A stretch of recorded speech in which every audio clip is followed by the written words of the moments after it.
Mouraï Verabotai Mishpaha Yekara. Vous allez excuser la faiblesse de ma voix aujourd'hui.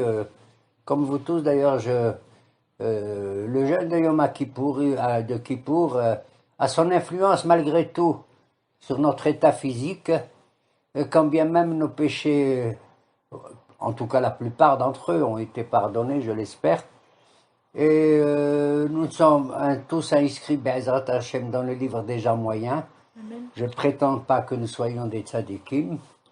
Mais le verdict final n'a pas été prononcé. Il a été peut-être prononcé à Yom Kippourir, mais le télégramme, on le recevra et pourra être transformé, changé jusqu'à Hoshana Rabbah, au moment où on fera les hakafot. Hein? On fera les hakafot. En général, à Rosh Hashanah, on ouvre le Echal, là où il y a les Sifrei Torah, mais on ne les sort pas, on regarde.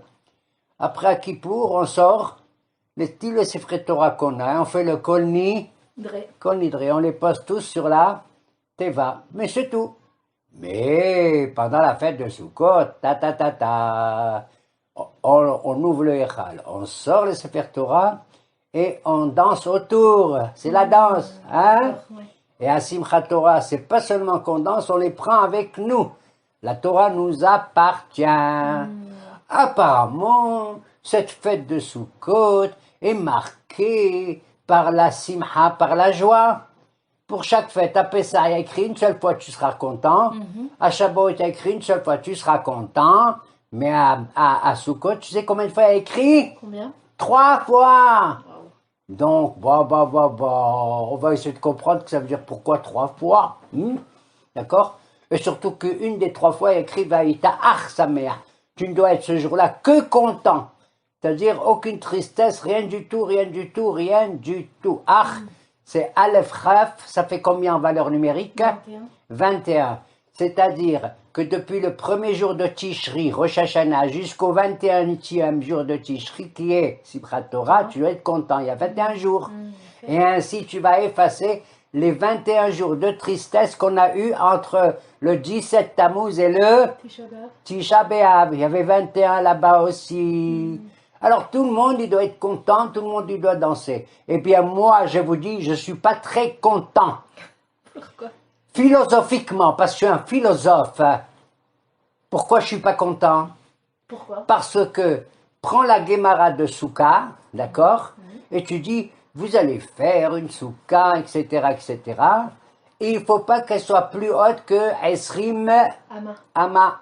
Plus de 20 coudées. Une coudée, c'est combien? 50. Une coudée, c'est 48 cm.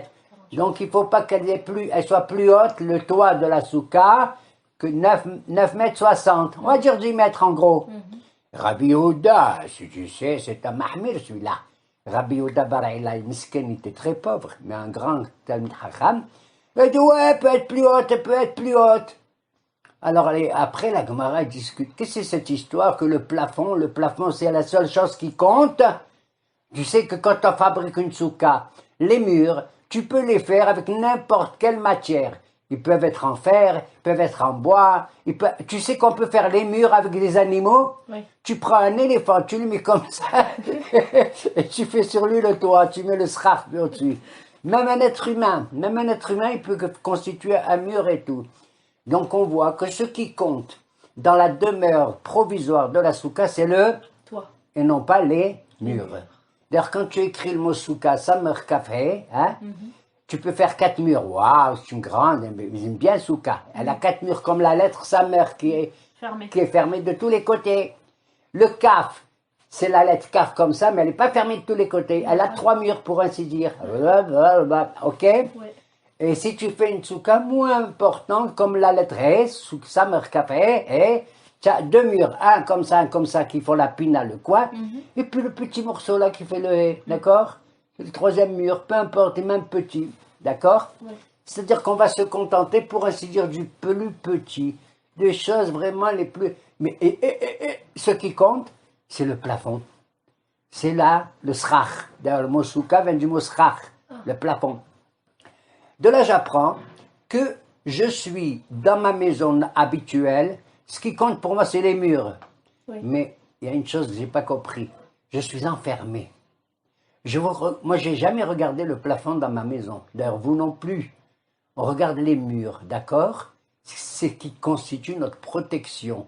On a, pour ainsi dire, assuré une privatisation de notre existence. On est enfermés les uns des autres. Tu vois, à peine tu te vois toi-même et les voisins, alors certainement pas. Et donc cette privatisation de l'existence, c'est la chose la plus affreuse, apparemment et philosophiquement. Alors tu es protégé dans ta maison de la neige, de la pluie et tout. Qu'est-ce qu'on te dit? Tu vas être content. Simcha, quoi? Tu vas te construire ce qu'on appelle une dirat aray, une maison provisoire. Et là-bas, il y a 3 rabbins qui essayent d'expliquer cette Mishnah, la première de la Gemara de la Mishnah de Souka, et ils donnent 3 explications différentes. Le premier, c'était Rabba, Rabbi Zera et Rava, 3 rabbins. Le premier dit, tu sais pourquoi on fait la Souka, quelle est la raison, le ta'am? Il a dit que le pasouk est simple, il l'a dit dans la Torah. Teshvu basukot, teshvu shivat yamim, למען ידעו דורותיכם כי בסוכות הושבתי את בן ישראל בהוציאה ממצרים. Pourquoi vous allez habiter dans une souka? Pour que vous ayez le da'at, que vous ayez la connaissance, ça j'adore ce mot, למען תדעו, afin de savoir. Afin de savoir que quoi?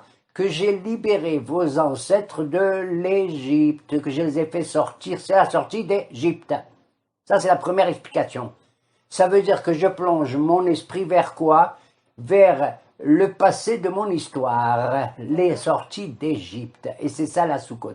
D'ailleurs, si tu regardes la Torah, tu vois quand on a quitté l'Égypte, la ville de Ramsès, Faïs, Houmi, Ramsès, Vaïhanou, Bessoukot. C'est marrant. La première étape s'appelle Soukhot. Comme pour Yaakov Avinu qui est sorti de chez Lavan, il quitte Lavan, il arrive où? Aussi dans une ville là au nord qui s'appelle Soukhot. D'accord? Alors c'est la première explication de Rabbah. Il dit c'est tout simplement pour se rappeler la sortie d'Égypte. Le deuxième rabbin, il vient dire non, pas du tout. Pour moi le temps il est comme ça. Si tu regardes le prophète Isaïe, Ishaïa, il emploie par là-bas une raison pour la souka. Quelle souka? Ishaïa, il parle de la souka du futur, de l'avenir. Ki batsukot teshbu betzel mehorev. Vous allez tous habiter dans une souka pour être abrités de la chaleur terrible et torride. C'est celle de Rochelle Léviathan, cette souka-là? Probablement. Bravo, ma fille. Afin d'être protégé de là, le prophète Zacharie aussi l'a dit, il arrivera des temps yamim ba'im ba'el katanour. Là, le monde, il sera brûlant comme un four, terrible. Donc, le deuxième rabbin, il dit quoi? Il dit, non, la souka, c'est pour appeler la souka de l'avenir. Hein. Le troisième, il dit, qu'est-ce que vous racontez? Il y a écrit là-bas qu'il faut faire une souka et le plafond ne doit pas être très haut, parce qu'il faut regarder le plafond et savoir effectivement que tu vis dans une dirat aray, une maison provisoire, que tu regardes le haut. Tu es limité quand même entre le ciel et la terre. Et tu saches exactement que tu dois vivre entre le ciel et la terre dans le moment présent. J'ai donné toutes les explications, j'ai pratiquement plus rien à dire. Chacun des rabbins, un il voit le passé, l'autre il voit l'avenir, et le troisième qu'est-ce qu'il voit? Le présent. Hazak Baruch. Il voit le présent. Moi, comme je ne vais pas faire de bagarre entre les 3 rabbins, je les accepte les 3. Ça veut dire que mon existence à moi, elle se situe entre le passé, le présent et l'avenir. Mais bien entendu, le présent est le plus important à nos yeux. Mais aussi bien le passé que l'avenir font partie de mon existence. Est-ce que vous saisissez? C'est ce que dans la paracha qu'on a lu, on a dit « Zechor yemot olam » souviens-toi des jours du passé.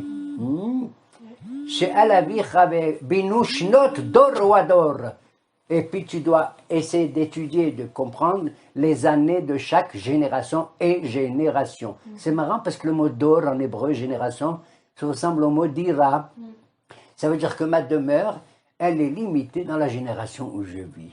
La véritable simha maintenant, si je me résume, hein, c'est une simha, bien sûr, elle a un passé, grâce à nos pères, à nos ancêtres. Elle a un futur grâce à l'avenir. Be'ezrat Hashem, dans le Sukkot Shel Mashiach, mais elle a surtout un présent aussi qui compte, et c'est la dirat araï. Dira et dor, c'est pareil. Dirat araï. Ça veut dire araï, pro, Visor. et d'où ça vient ce mot? Et roi, je sais pas. Non, ça vient d'un mot araméen. Eretz en hébreu, ça donne ara, la terre. L'ard, la terre. Dirat araï, c'est-à-dire la maison de l'existence actuelle de la terre. Mais quand tu peux voir le srach, le plafond, qu'est-ce que tu regardes? Tu vois comme une espèce de frontière, mais elle est merveilleuse parce que elle est entre le ciel et la terre. Tu comprends? Et il faut qu'à l'intérieur de la soukha, il faut que tsela ruba mehamata, l'ombre qui est donnée par le plafond, pas par les murs, par le plafond, c'est-à-dire par la hauteur, par le ciel et tout, soit plus importante que la lumière et que du soleil. D'accord? Donc la notion de tsel, d'ombre, c'est une espèce de protection incroyable qui nous protège donc de ce comment ça s'appelle, de cette chaleur torride qui risque d'y avoir dans l'avenir. Il faut qu'on soit dans le tsel. D'ailleurs, je suis étonné, c'est quand on a lu l'après-midi de Kippour, la Haftara de Jonas, en hébreu Yona, d'accord? Il est allé, le meskin, contrairement à son désir, sur l'ordre divin pour dire à des goyim, faites tchouva, faites tchouva. Dans 40 jours, comme l'univers va être transformé, il est étonné, il a vu qu'ils ont fait tchouva. Oui. Il dit comment, les goyim, ils font tout de suite tchouva, alors que moi, mes frères, les juifs, tout ça, il faut leur parler. J'ai envoyé 48 prophètes, et 7 prophétesses, ils sont encore à Shenfen. Pas possible. Il ne voulait pas y aller pour pas que ça nous préoccupe à nous tous. Alors je dis, je te dis une deuxième fois, vas-y. Comme ça. Il voit qu'ils font tchouva, il devient fou, Yona. Qu'est-ce qu'il fait? Il quitte la ville à l'extérieur de la ville, il fabrique une soukha. C'est incroyable, hein? Le lien qu'il y a entre Kippour et la fête de Soukha. Il fait une soukha, il est tranquille, il faisait chaud, et bon Dieu, il fait pousser un kikayon, un ricin. Et le ricin est une plante extraordinaire, comme vous adorez les plantes, mesdames. Et ce ricin, il avait des feuilles énormes, et tu sais combien? Comme la valeur du mot kikayon, c'est-à-dire 275 feuilles. Wow. Et il était content pour se reposer un peu, le meskin, après Kippour et Soukha. Et brusquement, le lendemain, il se réveille et il voit que le ricin, il est mort. Il s'est asséché totalement. Il hurle, il dit, Tov moti mehaya, j'en ai marre de ma vie, je préfère barmenan mourir plutôt que vivre. Et le beau Dieu lui dit, qu'est-ce que c'est que ça, Yona, tu parles comme ça, t'as pas honte? Dis-moi, tu t'es crevé pour faire pousser ce ricin? C'est toi qui l'as planté? Hein? C'est moi qui t'ai donné cette ombre, le tsel de l'avenir et tout. Alors je t'ai enlevé exprès pour que tu réfléchisses. Et l'histoire se termine comme ça de Yona. On ne sait plus où il est allé, qu'est-ce qu'il est. Il est devenu. L'amoureux que tu sais qu'il a eu l'Esprit Saint, cet homme, ce prophète-là, Yona, tu sais, quand est-ce il est devenu prophète? Pour très peu de temps. Tu sais à partir de quand? À partir de la fin de la fête de Sukkot, Shimhat Shebet HaShoeva. C'est là où on ramasse l'eau pour faire le Nisuch à Maïm dans la fête de Soukha. Et on voit qu'effectivement, ce qui compte dans l'existence, c'est bien sûr, il faut voir de la lumière qui vient du plafond, qui vient du ciel. Mais pour savoir vivre, il faut que tu voies aussi l'ombre. C'est de l'ombre aussi qu'on voit mieux la lumière. C'est extraordinaire, c'est bravo. Il faut voir les contradictions entre la lumière et l'ombre. En hébreu, l'ombre, c'est comment qu'on dit? Tsel. On a Betzalel aussi. Il a fait Betzalel qui a construit le premier Mikdash, Mishkan, de Moshe Rabbeinu alav shalom. D'accord? Et donc ce tsel-là, tu sais comment les kabbalistes ils appellent la fête de Sukkot? Qu'est-ce qu'on retire? Tzila de Mehemnuta. C'est l'ombre de la foi, la foi. C'est-à-dire la foi, tu l'as pas uniquement quand tout est clair dans ton existence, même quand il y a de l'ombre. Et l'ombre, c'est quelque chose de magnifique, parce que ça veut dire que tu tiens compte des moments, parfois, qui te permettent de voir la lumière, comme tu le dis, mais c'est l'obscurité quand même aussi, le tsel. Et il est dit dans un passage, Adonai silcha aniya de minecha. La véritable ombre qui t'accompagne, qui ne t'abandonne pas, Dieu sera ton ombre à ta droite. Et il y a des psukim comme ça qui sont merveilleux, qui évoquent cette notion de tsel. Par exemple, un mizmor que David il a écrit, dans toutes ses souffrances et tout, Il dit Yoshev Beseter Elyon, celui qui habite dans qui se cache, hein, l'être suprême, Betzel Shaddai Itlonan. C'est là que tu te reposes sous l'ombre du nom de Shaddai, exactement. Alors c'est ce que Et peut-être... Itlonan, ça ne veut pas dire en fait se plaindre? Non, Itlonan, Milachon Lina, dormir, Ah, se d'accord. reposer, Milachon Lina, exactement. D'ailleurs, Yaakov Avinu, justement, il a fait son rêve uniquement quand il a vu qu'il va Shemesh, que le soleil commence à se coucher, et c'est là-bas qu'il a vu. Et qu'il a eu son rêve de l'échelle entre ciel et terre. Donc la philosophie de la fête de Souka, contrairement à ce que tout le monde imagine, que la joie doit être pleine et tout, parce que tu as tout, non. La joie doit être pleine même quand tu n'as pas tout. Pourquoi? Tu crois, la Gemara de Souka te dit, avec quoi on va faire le toit qui est l'essentiel? C'est pas les murs, c'est le toit, c'est le regard que tu portes vers le haut. Hein? Comme il dit dans le Passouk, dans Mizmor Letoda, je te remercie mon Dieu.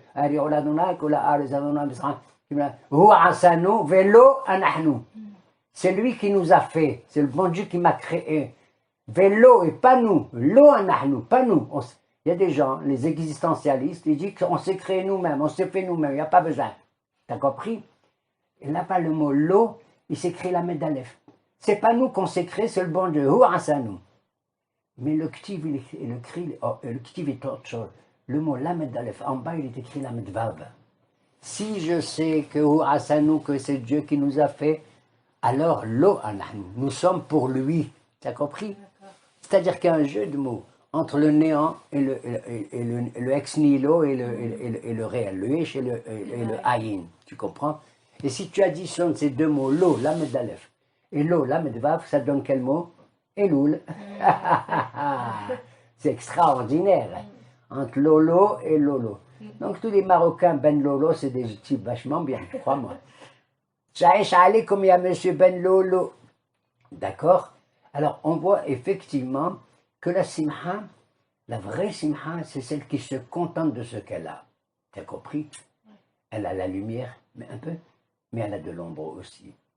Et c'est bidiouk, ce que nos hachamim, tu sais comment ils disent comment il faut faire le toit? Ce toit merveilleux, hein, où je peux voir les étoiles à travers lesquelles et tout. Hein? Tu sais avec quoi, quel mot ils emploient? Je deviens dingue. Nous, on fait le toit avec le truc, la netza, avec des branches de palmier, avec tout ça, d'accord? C'est merveilleux. On a l'impression d'être dans la nature et tout. Tu sais qu'est-ce qu'ils disent là-bas? Il faut faire le toit de la souka avec le pessoulette, le psolette de Yekev et de Goren, avec le détritus de tout ce que tu as dans ta grange et tout ce que tu as dans ton pressoir. Tu te rends compte? C'est-à-dire les retombées. Ouais. C'est-à-dire vraiment ce que d'habitude on jette. Qu'est-ce que tu fais avec les retombées obsolètes? Ils te disent qu'avec ça tu fais ton toit. Avec le néant, avec le rien du tout, j'en sais rien que je jette, je fais mon toit maintenant. C'est-à-dire tout est productif, pour ainsi dire. Même ce qui est néant, même ce qui vaut rien du tout. Les gens, ils ne comprennent pas. Et moi non plus, je ne comprends pas. Et symboliquement, c'est très beau aussi, parce que ce que tu fais avec ce que tu as jeté, de ce que tu as récupéré, Oui. donc quelque part, tu exposes ce que tu ne veux plus, mais qui t'a servi. Exactement. Tu trouves le positif dans le négatif. Tu fais ton toit qui est merveilleux, parce que Souka, c'est srach. Avec la pessolette, c'est inouï, je deviens dingue. C'est comme cette graine que tu jettes dans la terre, elle pourrit, après elle te donne combien d'épis, etc. Mais c'est d'air. Alors on voit que la simha, c'est quelque chose de tout à fait relatif. Le bonheur est relatif. Tu ne peux pas l'avoir ici-bas, c'est pas vrai. Parce qu'ici-bas, dans le monde où tu es maintenant, actuellement, si tu crois que tu es arrivé au terme de ton existence, c'est pas vrai. C'est une existence temporaire, ou temporelle, ou facultative, ou provisoire. Et comme ils disent nous, Hachamim dans Pirkei Avot, ce monde il ressemble à un prosdor qui va te conduire au traklin. C'est comme un couloir qui est simplement un passage, d'accord, qui va te conduire au salon traklin. Le salon, le traklin, c'est le olam haba. Mais ne sois pas malheureux si tu es dans ce couloir-là, dans ce olam hazé. Et sois capable, Asher bara Elohim la'asot, ce monde que Dieu a fait, il a fait imparfait pour que toi tu essayes de le parfaire un peu. Mais tu n'es pas obligé d'arriver vraiment dans l'absolu, dans ce Olam Hazé.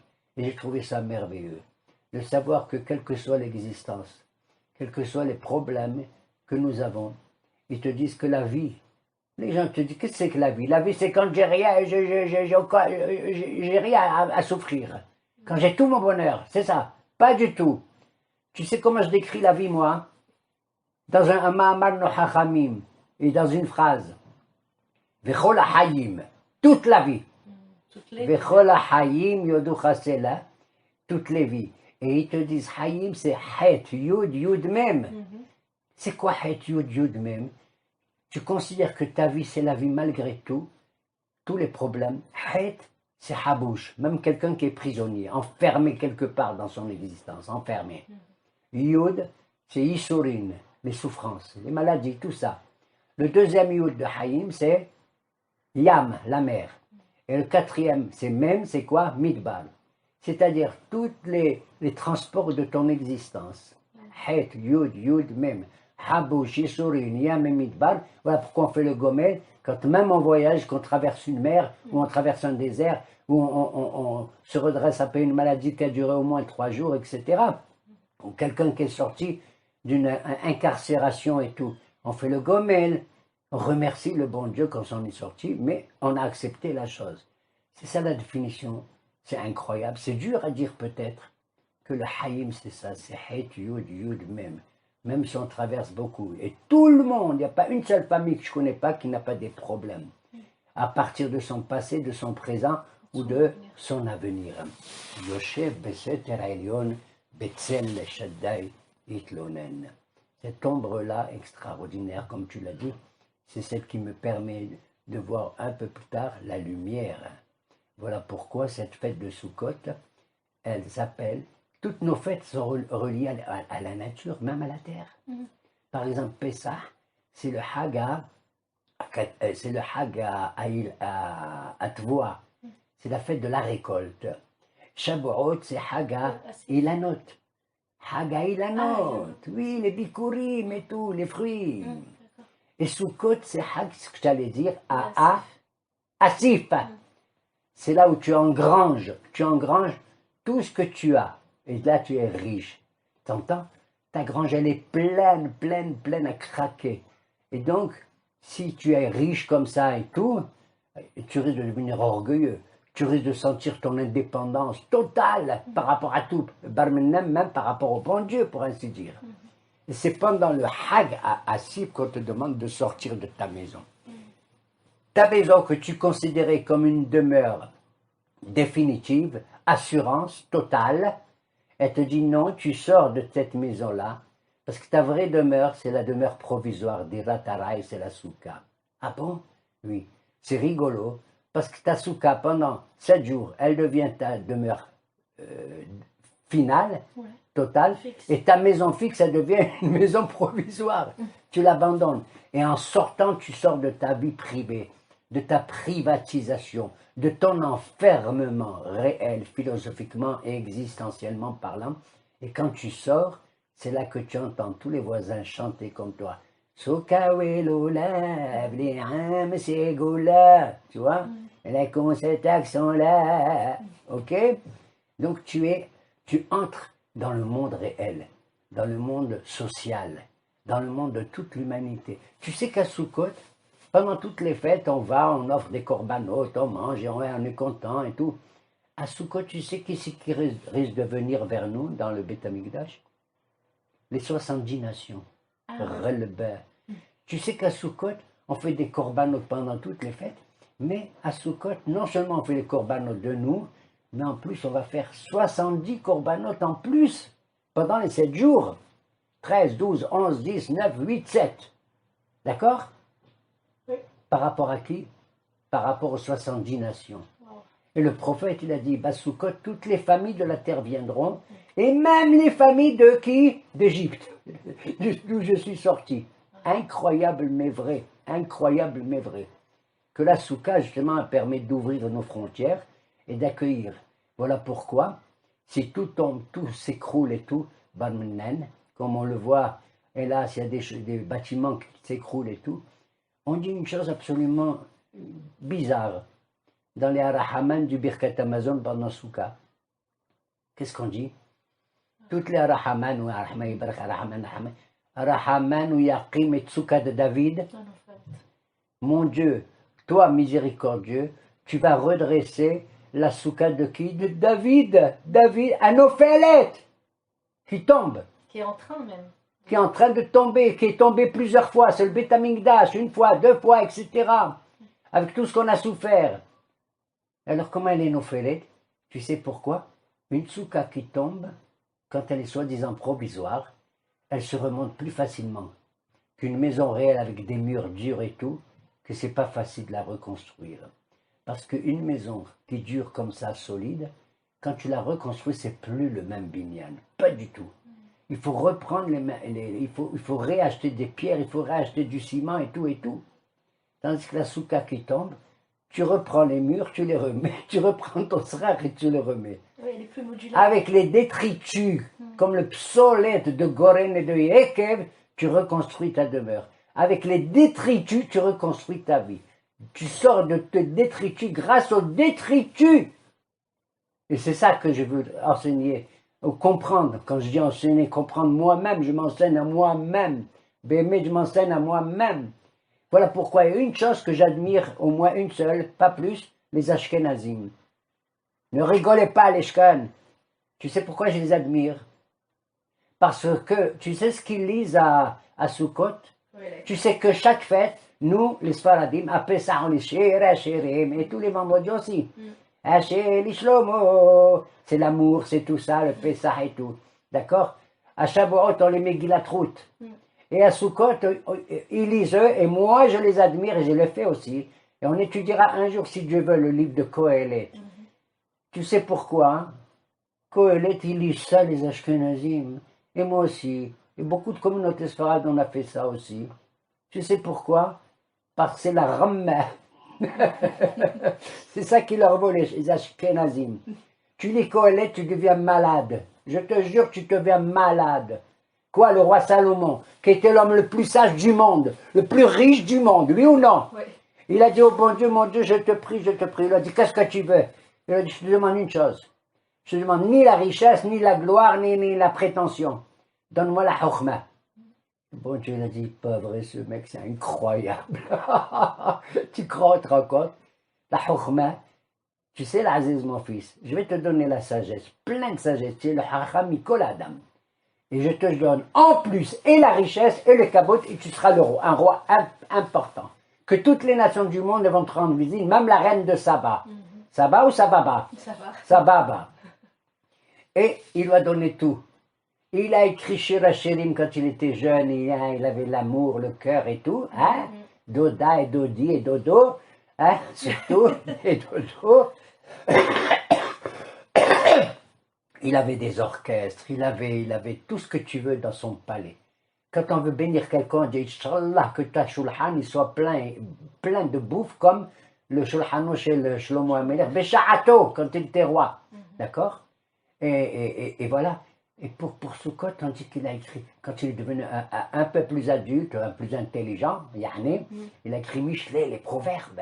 Waouh, c'est Shema, Beni, Musarabicha, Valtitosh, Toratimecha. Tu vois, c'est les sentences comme ça, moralisatrices ou moralisantes.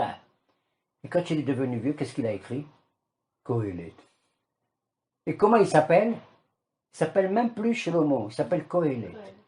Les mots qu'il va dire, il va les donner devant un kahal entier. Et là-bas dans Kohelet, des fois on dit Amar Kohelet et des fois on dit Amra Kohelet. On parle de lui au masculin et des fois au féminin, va comprendre. Parce que la joie de l'homme et de la femme, c'est pas pareil. L'homme, la joie, c'est Bassar Veyayin. Yallah, je mange de la viande et je bois du vin. La femme, non, c'est tarchitine et c'est un malbouche et les vêtements avec bien coloré, bien tout ça. Ok, d'accord? Il était les deux à la fois et tout. Et là-bas dans Kohelet, tu lis, tu deviens dingue. Toute la simha que je crois, soi-disant, moi, en tant que Constantinois, c'est la bouffe et tout le reste. Et c'est d'écouter Raymond et Raoul Journeau et Samuel Maghrebi. Il te dit, oui, c'est joli ce que tu aimes, mon fils, monsieur Gage, mais sache qu'il faut lire Kohelet. Quoi? Tu sais qu'est-ce qu'il dit Kohelet? Akol havalim. Hevel havalim, hevel havalim, akol havalim. Néant, tout est néant. Et je te répète que néant, que tout est néant, et tout est néant. 7 fois il te dit ça. Les rabbins là-bas disent, pourquoi il dit 7 fois le Hevel? Qu'est-ce que ça veut dire Hevel? Hevel, ça veut dire la buée. Ça veut dire l'inexistant, presque. Qu'est-ce que c'est de la buée? C'est foutu. Qu'est-ce que c'est? Ça s'évapore et ça s'en va. Ça n'existe pas. C'est ça ta vie, Shlomo? Oui, c'est Hevel Havalim le monde. C'est Hevel Havalim. Il dit, tu sais à quoi ça ressemble? Tu prends une marmite, tu la chauffes, tu mets des bonnes choses dedans. Et qu'est-ce qui sort? Il sort une buée. Et tu mets sur cette marmite 6 autres marmites dessus qui sont trouées un peu en bas. La buée qu'il y a dans la première, elle passe dans la deuxième. Elle est plus petite. Ouais. On la sent moins. De la deuxième, elle va à la troisième à la quatrième à la cinquième jusqu'à la septième. La buée qui sort de la septième, il n'y a pas grand-chose. Ça rappelle les 7 cieux aussi. Les 7 cieux. Ça, il y a fait, mais ça rappelle les 7 cieux. Et donc, tu vois que notre existence pour Shlomo, alors que là-bas, il dit, et moi, j'ai vécu, j'ai eu des orchestres, j'ai eu tout ce qu'il fallait. Tout ce qu'il fallait, des esclaves, des ministres, tout ça, et des palais et tout. Il dit tout ça, quand un enfant il va naître, il a les mains fermées, comme s'il possédait tout. Et quand on quitte ce monde, c'est comme si on n'a rien. Donc il faut savoir que cette existence mamage provisoire, eh bien, il faut l'accepter, non pas comme une fin en soi, mais comme un début en soi, qui va nous conduire vers le Olam Haba, dans la mesure où tu acceptes tout le monde. C'est ce que je veux dire. Même le juif inexistant, entre guillemets. On a des haridim, on a des datiyim, on a des hilonim et tout. Tu prends maintenant les arba minim, les 4 espèces qu'on porte, et tu portes le loulav comme ça, comme si tu as gagné le Satan, tu lui crèves les yeux avec ton loulav, pour ainsi dire. Tu marches avec des plantes, hein, toi tu adores les plantes, hein. Ouais. Et ces 4 plantes, qu'est-ce que c'est? Tu les attaches ensemble. On les attache ensemble. Et qu'est-ce qu'ils représentent? Le hétrog, il a la Torah et les mitzvot. C'est quoi? Il a le goût et le parfum et l'odeur. Il a les deux. Tu prends le, comment il s'appelle celui-là? Le hadas, il a l'odeur, mais il n'a pas le goût. Alors il a la Torah, mais pas les mitzvot. Tu prends maintenant le loulav, c'est le dattier. Hein? Il a le goût, mais pas le parfum. Il n'a pas d'odeur. Tu prends le dernier, meskin. Non, quel meskin? Comment il s'appelle? La harava. La harava qui pousse au bord des fleuves et tout et tout. C'est la sole. Le sol pleureur. Tu te rends compte? Le sol pleureur, comme tu dis.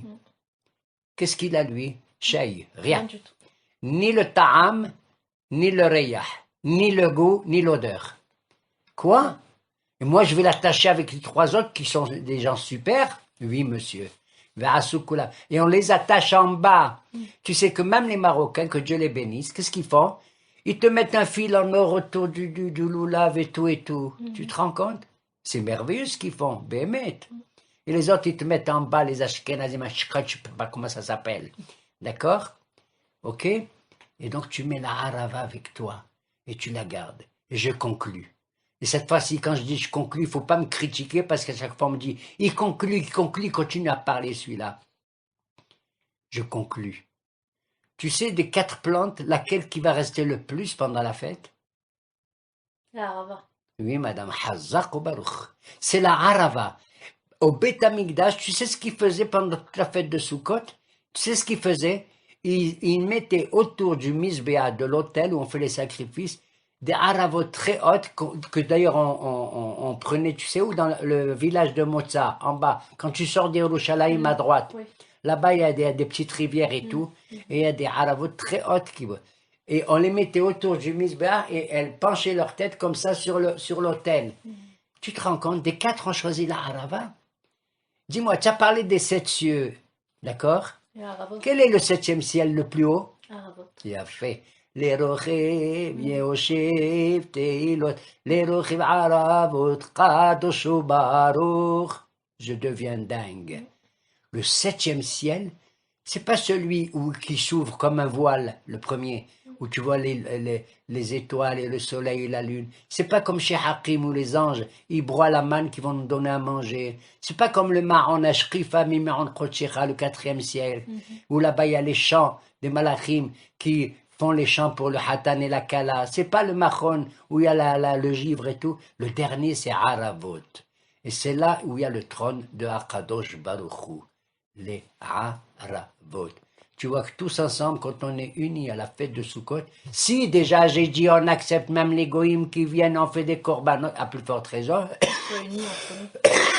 les autres juifs, je conclus. Ça suffit, je conclus. J'étais à Kippour pendant la Hafsaka. Ici, il y a des Hafsakot. Quand j'étais rabbin, moi, avant, il n'y avait pas d'Hafsakot, peu importe. Il y a des Hafsakot entre Moussaf et Minham. J'étais dans ma maison, dans mon quartier, et j'essayais d'écouter. Tu sais ce que j'ai écouté? Un silence terrible. Pas une voiture qui passait dans notre rue, comme d'habitude. Pas un enfant qui criait. Rien du tout. Un silence impressionnant, je te jure. C'est comme si j'étais attaché au soleil, où là-bas tout est le calme, où là-bas véritablement on aura vraiment, vraiment le sentiment que cette buée inutile apparemment, ce Hevel Havalim qui est sorti d'ici a une consistance qui ressemble au Ketoret, à l'encens que nous offrons ici-bas, Be'ezrat Hashem, Bizambera, Beyamenu, dans le Bet Baït Hashenishi. Comment on dit? Chag Samer. Ah oui, on dit Chag Samer cette fois-ci, à tout le monde, et les Hitraot, Amen, Kenaraton.